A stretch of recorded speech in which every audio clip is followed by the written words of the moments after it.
오늘은 예수님을 믿는다는 것의 의미를 설교하고자 합니다. 우리는 모두 예수님을 믿는다라고 말하고 또 예수님을 예배하러 이 자리에 오셨습니다. 우리가 예수님을 믿는다라고 말할 때 보통 예수님은 하나님의 아들이시지만 이 땅에 육체를 입고 오셔서 인간의 죄를 대속하시고 십자가에서 죽으시고 부활하셨다 하는 이 사실을, 또 이 주님을 믿는다 이렇게 말할 때 예수님을 믿는다라고 합니다. 그런데 단지 예수님의 존재 그리고 예수님이 하신 사역을 인정하고 믿는다는 건 그 사실, 그것에만 머무르는 것은 믿음이 아닙니다. 더 넘어서 가야 되겠죠. 그래서 예수님을 우리가 믿는다라고 말할 때 우리 삶을 주님께 드려야 되고 제자의 삶을 살아가는 것까지 포함되는 것입니다. 그런데 많은 분들이 예수님을 믿는다라고 말하면서도 여전히 세상 가치관 버리지 못하고 살아가는 사람들이 많습니다. 세상에서 성공하는 것, 세상에서 돈을 많이 버는 것, 세상에서 출세하는 것, 세상에서 명성과 권세를 누리는 것, 이것이 인생 목적이 되어서 이것을 추구하고 살아가는 사람들이 많이 있습니다. 심지어 수단과 방법을 가리지 않고 일을 이루려고 하죠. 거짓말도 서슴지 않게 하고. 오늘 이런 윤리적 문제가 한국교회 문제다라는 것은 너무나도 많이 들어왔던 이야기입니다. 왜 그럼 이런 삶을 살 수밖에 없는가? 예수님을 믿는다는 것이 무슨 의미인지 정확하게 모르기 때문에 그런 것이죠. 예수님을 믿는다면 반드시 삶이 따라가야 됩니다. 삶을 주님께 드려야 하는 겁니다. 제자의 삶을 살아가야 하는 것입니다. 예수님을 믿는다고 하면서도 믿기 전처럼 살고, 예수님을 믿는다고 하면서도 세상 방식과 세상 가치관을 따라 살고 하는 것은요, 전혀 믿는 것이 아닙니다. 주님의 십자가와 부활을 고백한다 할지라도 전혀 믿는 사람이 아닙니다. 이방인들입니다. 불신자와 같습니다. 그래서 오늘 이 예수님을 믿는다는 것의 의미를 제자도의 관점에서 말씀을 드리려고 합니다. 첫째, 예수님을 믿는다는 것은 자기를 부인하는 것입니다. 자기 부인이 따라와야 합니다. 23절 보시면 또 무리에게 이르시되 아무든지 나를 따라오려거든 어떻게 해야 됩니까? 자기를 부인하고 이렇게 말씀하셨어요. 자기 부인이라는 것은 자기를 위한 삶을 포기한다, 자기를 위한 삶을 버린다 하는 의미입니다. 자기 뜻을 주님의 뜻을 위하여 버리는 것이죠. 자기 영광을 주의 영광을 위해서 버리는 것입니다. 자기 유익을 주님의 유익을 위하여 과감하게 포기하는 것입니다. 이것이 바로 자기 부인입니다. 그래서 성경적 말씀으로 얘기한다면 하나님의 나라와 의를 먼저 구하는 것이죠. 하나님 중심적 삶이라고도 표현합니다.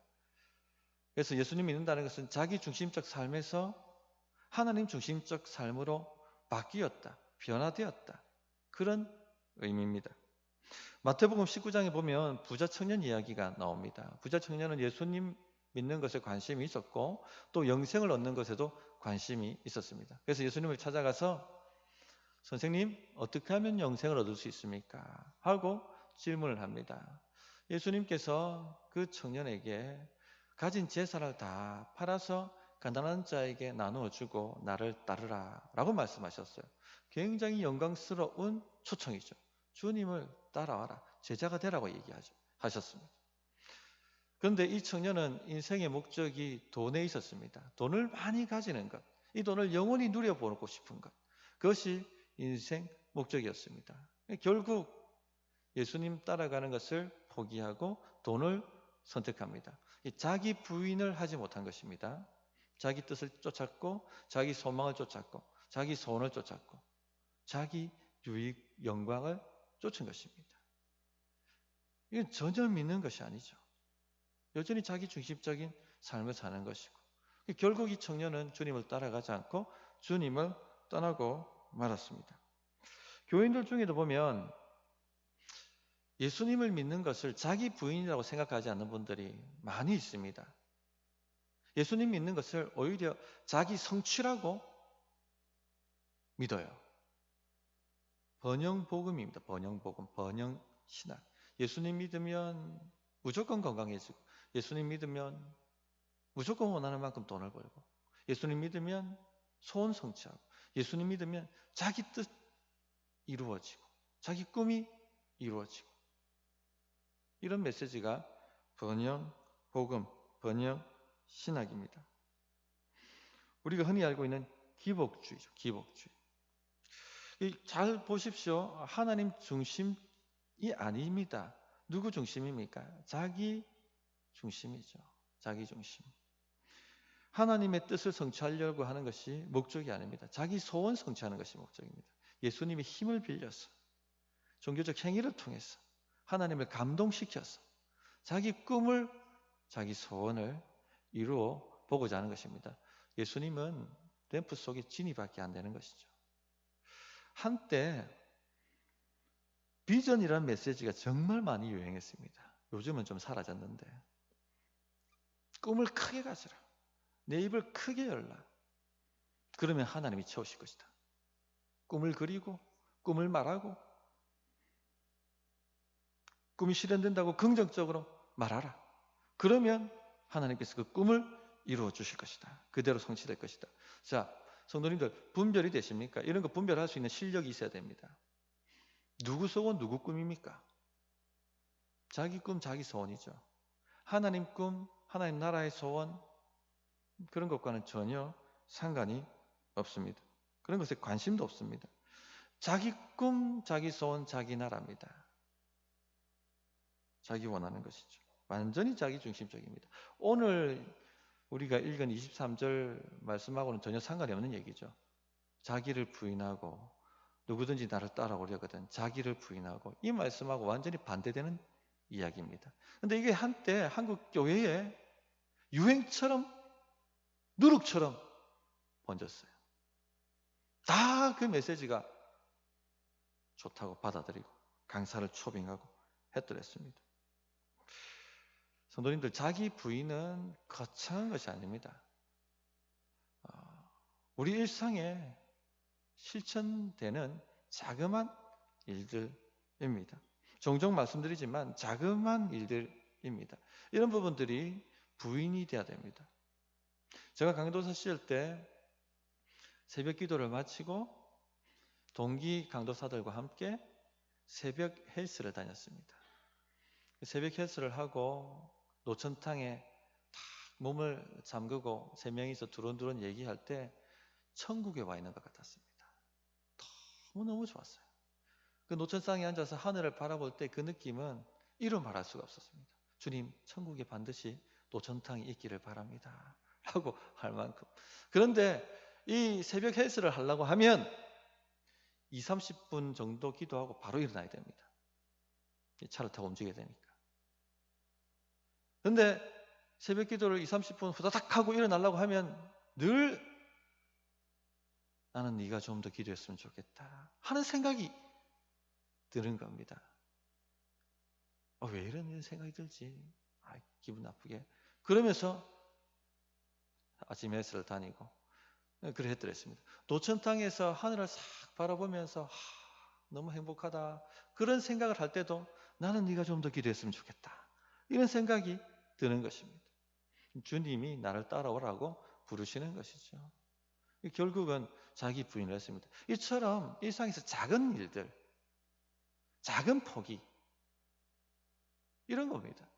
이런 포기가 돼야지, 자주 말씀드리지만 큰 포기도, 재산을 다 팔아서 주님을 쫓아가는 그런 포기도 될 수가 있는 것입니다. 자, 그런데 이런 일상의 작은 포기도 할 줄을 모릅니다. 왜 그럴까요? 손해본다고 생각하거든요. 자기를 잃어버린다고 생각합니다. 그런데 절대 그렇지 않습니다. 이런 생각 자체가 자기중심적이죠. 굉장히 자기중심적이죠. 이런 생각 자체가. 절대 그렇지 않습니다. 오히려 얻게 되고 오히려 취하게 됩니다. 부자 청년이 떠나고 난 다음에 예수님께서 제자들에게 하셨던 말씀이 마태복음 19장 29절 말씀입니다. 또 내 이름을 위하여 집이나 형제나 자매나 부모나 자식이나 전토를 벌인 자마다 여러 배를 받고 또 영생을 상속하리라. 주님을 따르는 것이 얻는 길입니다. 주님을 위해서 내 것을 포기하는 것이 취하는 방법입니다. 그런데 이것을 안 믿습니다. 내가 쥐어야 된다고 생각해요. 그래야 얻는다고 생각하거든요. 이건 세상 방식이. 주를 위해서 오히려 내어놓으면 얻습니다. 취하게 됩니다. 그래서 24절에 오늘 말씀 24절을 보시면 이렇게 말씀하시는 겁니다. 누구든지 제 목숨을 구원하고자 하면 어떻게 됩니까? 잃을 것이요. 누구든지 나를 위해 제 목숨을 잃으면 어떻게 됩니까? 구원하리라. 제 목숨을 구원하고자 하면요, 반드시 자기 중심적 삶을 살게 되어 있습니다. 자기 성취가 목적이고, 자기 유익이 목적이고, 자기 영광이 목적이고, 자기 꿈이 목적인 삶을 살게 됩니다. 자, 그러나 그렇게 살아보십시오. 얻게 되는 줄 아십니까? 절대 그렇지 않아요. 오히려 빼앗기게 되고 오히려 잃어버리게 됩니다. 반면에 주를 위해서 포기하고 주를 위해서 내어던지고 주를 위해서 자기 뜻을 꺾으면 얻게 됩니다. 취하게 됩니다. 성도님들 잘 생각해 보십시오. 예수님 믿는다는 것 자체가 자기 부인이에요. 우리는 우리가 자신이 죄인이라는 것을 알고 예수님을 믿었습니다.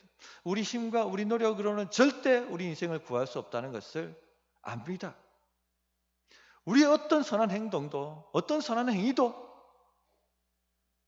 하나님의 의를 이룰 수 없고 하나님께로부터 어떤 복도 받아낼 수 없다는 것을 알아요.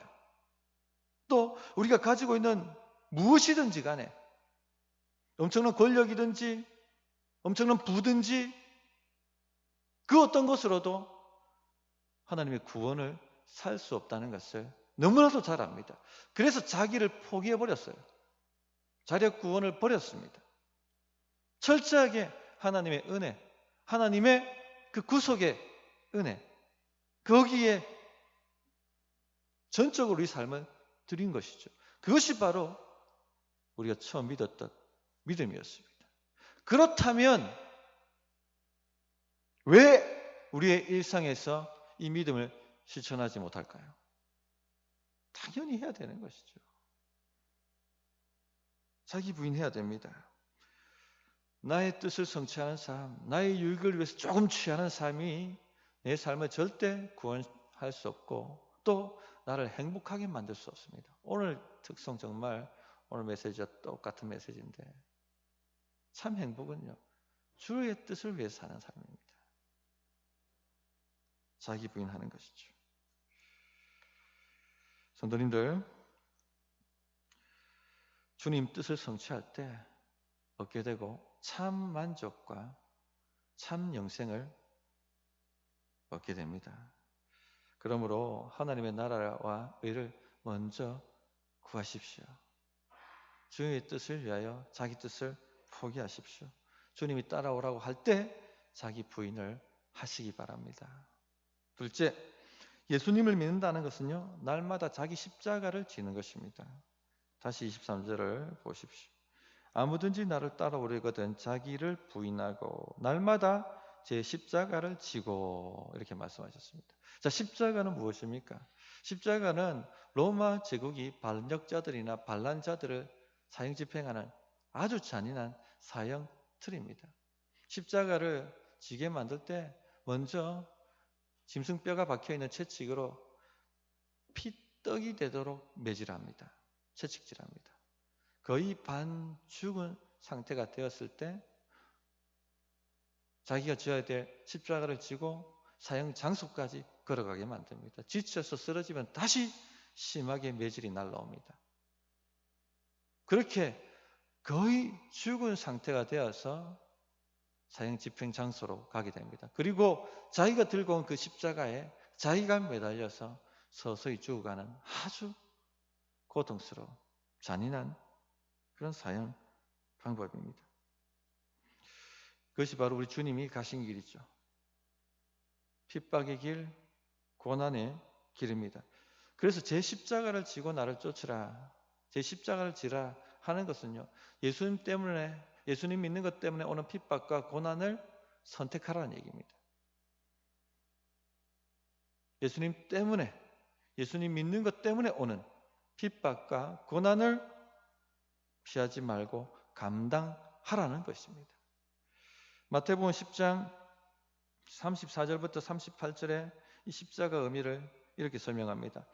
내가 세상에 화평을 주러 온 줄로 생각하지 말라. 화평이 아니요 검을 주러 왔노라.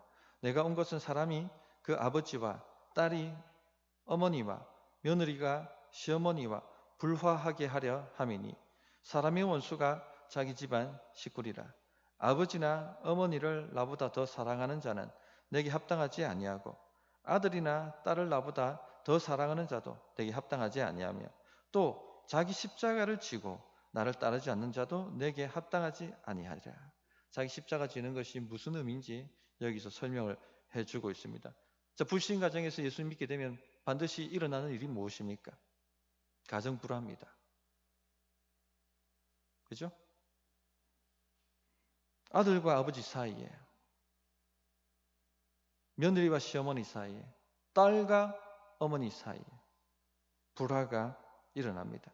주님을 따를 것인지 아버지와 어머니를 따를 것인지, 주님을 따를 것인지 시어머니를 따를 것인지, 주님을 더 사랑할 것인지, 아니면 아버지와 어머니를 사랑할 것인지, 아니면 자식을 사랑할 것인지, 이런 불화가 일어나게 되어 있습니다. 예수님 믿는 것 때문에 오는 핍박과 고난이죠. 그것이 십자가입니다. 그것을 쥐라는 것입니다. 그것이 예수님 믿는 것이고 예수님을 따라가는 것입니다. 지금 그런 불화 속에서도 예수님을 믿고 예배 드리시는 분들 참으로 믿는 신앙이에요. 그게 진짜 믿는 것입니다. 사도행전 20장 24절에 보면 사도 바울이 이렇게 고백합니다. 내가 달려갈 길과 주 예수께 받은 사명 곧 하나님의 은혜의 복음을 증언하는 일을 마치려 하면은 나의 생명조차 조금도 귀한 것으로 여기지 아니하노라. 사명을 감당하기 위해서 받는 핍박과 손해, 십자가입니다. 심지어 그 사명 때문에 순교까지 해야 된다 라고 할 때 그 순교가 바로 십자가입니다. 십자가를 진다는 것은 이것을 피하지 않고 선택하겠다는 것입니다. 그것이 십자가를 지라는 의미입니다. 흔히들 저의 십자가죠 이런 말을 하잖아요. 근데 보통 이렇게 말을 할 때 그 십자가는 어려운 일이나 그냥 고난이나 시험이나 이런 것을 말합니다. 자식 지기 싫은데 어쩔 수 없이 그런 상황과 환경이 되었기 때문에 어쩔 수 없이 내가 짊어져야 될 그런 고통, 고난, 그것을 십자가라고 생각합니다. 교회 힘들게, 예를 든다면 교회 힘들게 하는 상대가 있는데 같은 교육부서에 혹은 같은 전도의 부서에 배치가 되었다. 집사님 어떻게 해? 어쩔 수 없지. 내 십자가지. 이걸 십자가라고 생각해요. 늘 집안에 문제가 되는 자식이 하나 있다. 집사님 어떻게 해? 십자가지. 하기 싫은 일을 억지로 교회가 맡겼어요. 집사님 어떻게 해? 십자가지. 이 십자가를 여기서 말하는 십자가 진다는 것은 이 십자가 이걸 얘기하는 게 아니에요. 십자가는 누군가가 억지로 지어주는 게 아닙니다. 내가 예수님 믿는 것 때문에 선택하는 게 십자가입니다. 주님이 우리에게 억지로 십자가를 지어주시는 분이 아니에요. 누구든지 아무든지 나를 따라오려거든 내가 원하고 내가 갈망하는 것입니다. 내가 주님을 믿고 싶고 내가 주님을 따라가고 싶고 내가 주님의 뜻을 쫓고 싶은 것입니다. 그런데 그 주님을 따라가고 그 주님의 뜻을 순종하게 되면 반드시 핍박이 오고 반드시 손해를 보고 반드시 거절당할 텐데 반드시 고난이 올 텐데 그것을 알면서도 그 길을 선택하는 것, 그것이 바로 십자가를 지는 것입니다. 주님을 따르면 반드시 가정 불화가 일어나지만 나는 선택한다는 것입니다. 주님을 따르면 반드시 직장에서 손해를 보지만 내가 선택한다는 것입니다. 그것이 십자가 지는 것입니다. 참 믿는 것이죠. 울산에서 광역 새생명 운동을 할 때 어떤 집사님 한 분이 참여하셨습니다. 이분은 현대중공업 간부였습니다. 그런데 전도 실습 나갔다가 완전히 뒤집어졌어요. 좋게 뒤집어진 게 아니라 안 좋게 뒤집어졌습니다. 어떤 여청년에게 사형리를 전하려고 다가갔는데 여청년이 굉장히 막 허들쩍 놀라면서 무시하고 하대하고 그런 대접을 받은 것입니다. 이분이 충격을 받은 거예요. 연봉으로 치면 자기 발끝도 못 따라오는 사람이 어떻게 나를 이렇게 물건 파는 사람처럼 무시할 수가 있는가. 너무 기분이 상해서 이제 전도 훈련 안 할 겁니다. 내가 왜 예수님 믿는 것 때문에 이런 대우를 받아야 됩니까? 내가 왜 전도하기 위해서 이런 대접을 받아야 됩니까? 하고 분노해서 전도 훈련을 포기하고 떠나갔습니다. 자기 십자가를 지고 주님을 못 따라간 것이죠. 자기 십자가를 지지 못한 것이죠. 이분은 그런 식으로 사셨어요. 그러다 결국 가정 풍비박산나고 어디로 갔는지 흔적도 없이 사라지셨습니다. 나중에 그 소문을 들었는데 완전히 인생이 끝장이 났다는 안 좋은 소식을 들었습니다. 주를 위해서 잃었으면 얻었을 텐데, 주를 위해서 죽었으면 찾았을 텐데, 너무 안타까웠습니다. 성도님들, 진짜 믿는다는 것은 십자가 지는 것입니다. 십자가 지는 것. 십자가를 질 수 없다면 절대 주님을 믿는 것이 아닙니다. 주님 때문에 오는 포기, 주님 때문에 오는 손해 감당할 수 없다면 믿는 것이 아닙니다. 한 가지 더 말씀드리면 날마다 져야 됩니다. 과거에 한번 졌다고 될 일이 아닙니다. 매일 이 선택을 해야 하는 것이죠. 우리가 잘 알고 있듯이 운동 한번 했다고 건강해지지 않잖아요. 매일 꾸준히 해야 되는 것처럼 주님을 믿는다면 매일매일 자기 십자가를 지고 주님을 따라가야 하는 것입니다. 그래서 사도 바울은 나는 날마다 죽노라 이렇게 고백을 했던 것입니다. 세 번째, 예수님을 믿는다는 것은요, 주님을 따라가는 것입니다. 23절을 다시 보십시오. 아무든지 나를 따라오려거든 자기를 부인하고 날마다 제 십자가를 지고 나를 따를 것이니라. 여기서 보면 주님이 단순히 자신의 말씀을 따르라, 자신의 가르침을 따르라, 자신의 명령을 따르라 라고 말씀하시지 않고 자신을 따르라 이렇게 말씀하셨습니다. 자, 이것은 믿는다는 것이 단순히 말씀을 순종하는 것이다 하는 의미가 아님을 깨닫게 만들죠. 주님과 친밀한 관계를 가운데 따라오라 하는 것입니다. 어떤 목사님이 이런 비유를 하셨어요. 하여튼 한 젊은 남자 청년이 주인인 가게가 있었는데 직원을 고용했습니다. 근데 또 젊은 청년 자매가 직원으로 들어온 것입니다. 자, 이런 일을 해야 됩니다. 출근은 언제고 퇴근은 언제고 또 업무는 이겁니다 하고 업무 지시를 했습니다. 그런데 이 여청년이 굉장히 성실한 사람이었어요. 아주 책임감 있게 최선을 다해서 주어진 임무를 완수해냅니다. 자, 그런데 이 남자 청년 주인이 그만 이 여자 청년하고 눈이 맞아버린 것입니다. 그리고 결혼을 했습니다. 자, 결혼한 후에도 이 여자 청년은 일하러 나왔습니다. 그리고 전처럼 열심히 또 주어진 임무를 했습니다. 뭐가 달라졌을까요? 이 결혼하기 전에도 이 여자 청년은요, 책임감 있게 열심히 일을 했고 게으르게 혹은 눈가림식으로 하지 않았습니다. 결혼한 후에도 동일하게 그 책임감을 가지고 열심히 일을 했습니다. 도대체 뭐가 달라진 것일까요? 뭐가 달라졌습니까? 결혼 전에는 의무로 했죠. 의무로. 예, 의무로. 돈을 벌어야 하니까. 직원이니까. 의무로 했습니다. 자, 결혼 후에는 그러면 사랑의 관계로 하는 것이죠. 남편의 일이고 곧 나의 일이고 우리 가정의 일이니까. 다른 것이죠. 이게 완전히 다른 것이죠.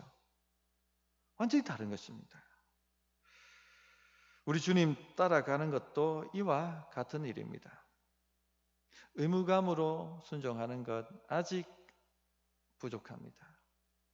주님을 너무 사랑하기 때문에, 주님과의 친밀한 관계 때문에 주님의 일이 나의 일이고 곧 나의 기쁨이기 때문에 따라가는 것, 그것이 참으로 믿는 것입니다. 그래서 예수님은 자주 우리의 남편이라고 비유를 하시는 겁니다. 주님과 깊은 관계를 추구하십시오. 주님과 깊은 관계를 추구하셔야 됩니다. 주님을 아셔야 됩니다. 그렇지 않고 하는 모든 열심 있는 일은 아무 소용이 없어요. 마지막에 주님 앞에 섰을 때 주님께 이렇게 평가하시면 참 곤란하죠. 마태복음 7장 22절. 그날에 많은 사람이 나더러 이르되 주여 주여 우리가 주의 이름으로 선지자 노릇하며 주의 이름으로 귀신을 쫓아내며 주의 이름으로 많은 권능을 행하지 아니하였나이까 하리니 그때 내가 그들에게 밝히 말하되 내가 너희를 도무지 알지 못하니 불법을 행하는 자들아 내게서 떠나가라. 이 도무지 알지 못하니 관계없다는 것이죠. 난 모른다는 겁니다. 우리 성도님들, 주님을 알고자 주님을 만나고자 하는 그 간절한 마음으로 예배하시고 말씀도 틈틈이 보시고 기도도 하시고 그렇게 주님과 친밀한 관계를 만들어 가셔야 됩니다. 그렇지 않고 행하는 모든 종교적 열심은요 아무 소용없어요. 그래야 진짜로 주님을 따라가게 되고 진짜로 주님을 믿는 것입니다. 말씀을 정리합니다. 예수님 믿는다는 것이 무엇인가 간단하게 세 가지로 살폈습니다. 첫째, 자기 부인하는 것입니다. 자기 자꾸 주장하는 분들, 자기 뜻이, 자기 고집이 목적이신 분들 믿는 것 아닙니다. 잘못 믿고 있는 것입니다. 둘째, 자기 십자가 지는 것입니다. 주인 때문에 일어난 핍박과 손해 거부하지 마십시오. 선택하십시오. 그게 믿는 것입니다. 셋째, 주님을 따라가는 것입니다. 의무감이 아니라 사랑 때문에, 주님을 사랑하기 때문에 따라가는 것입니다. 이것이 참으로 믿는 것입니다. 우리의 믿음은 어느 정도 수준인지 한번 이 말씀을 가지고 잘 점검해 보시고 좀 부족한 것이 있다든지 혹은 놓친 것이 있다면 다시 회개하고 주님 앞에 나아가는 우리 성도님들 되시기 바랍니다. 어떻게 응답해야 될지 1분간 기도합니다.